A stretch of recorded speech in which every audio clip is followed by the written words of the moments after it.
Сәлем, эфирде Брайан Трейси.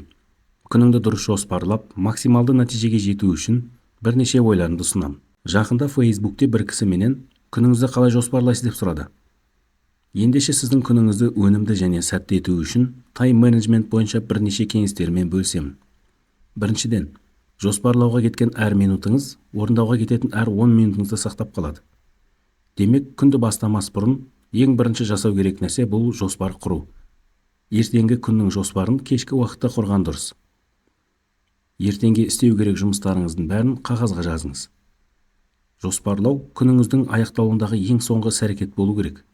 Егер белгілі бір себептермен оны жасамаған болсаңыз, онда таңертең оянғанда ұялы телефоныңызды қоспастан бұрын және электронды поштаңызды тексерместен бұрын ең бірінші осы күні істеу керек жұмыстарыңыздың тізімін жазуыңыз керек. Сізде тізім болса, онда сізде қозғалыс картасы бар деген сөз. Бұл тізімді жасау сізді жоғарғы деңгейде жұмыс істеуіңізге көмектеседі.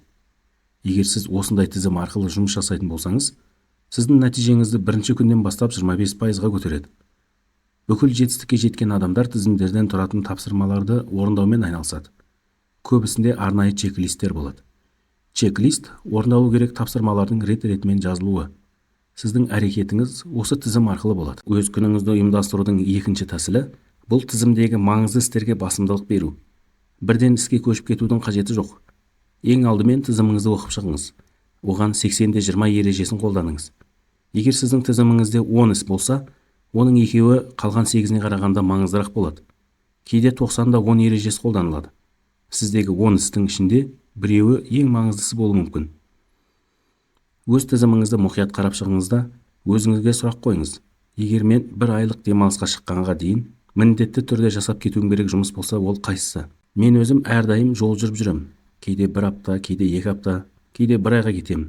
Тіптен кейде 30-36 күнде үйге бармай сыртта жүретін де кездерім болады. Бірақ жолға шыққанға дейін жасауым керек істерді қарап шығамын да, орындап кетуім керек ең маңызды істерді жасап кетемін. Сіз ең маңызды істеу керек жұмысыңызды анықтасаңыз, ол ертеңгі күніңізді ұйымдастыру үшін көмектеседі. Сол үшін бүгіннен қалдырмай міндетті түрде орындаңыз және ол аяқталмайынша оны тастамаңыз. Біздің бүкіл жетістіктеріміз бастаған жобамызды қалай соңына дейін жеткізетінімізден тұрады. Көп тапсырмалы жобалар бар. Бірнеше үлкен тапсырманың ішінде оны орындауға жеткізетін кіші тапсырмалар бар. Сізге алдымен тапсырмалардың орындау реттілігін жасау керек болады. Сосын ең маңызды тапсырманы орындауды бастап кету керек, және ол аяқталмайынша тастамаңыз. Бұл процесс бір тапсырмалық, яғни тек назарыңызда, көңіліңізде, уақытыңызда сол тапсырманы орындауда болады. Бұл уақытыңызды басқарудағы ең күшті жетістікке апаратын жол. Сіз өзіңіздің өнімділігіңізді 50%-ға дейін көтере аласыз. Жай ғана ең маңызды істеріңізді бірінші орындасаңыз жеткілікті. Оларды күнде жасап, соңына дейін жеткізіңіз. Қорыта келе, сіз 3 нәрсені орындауыңыз керек. Жасау керек істеріңіздің тізімін жасау.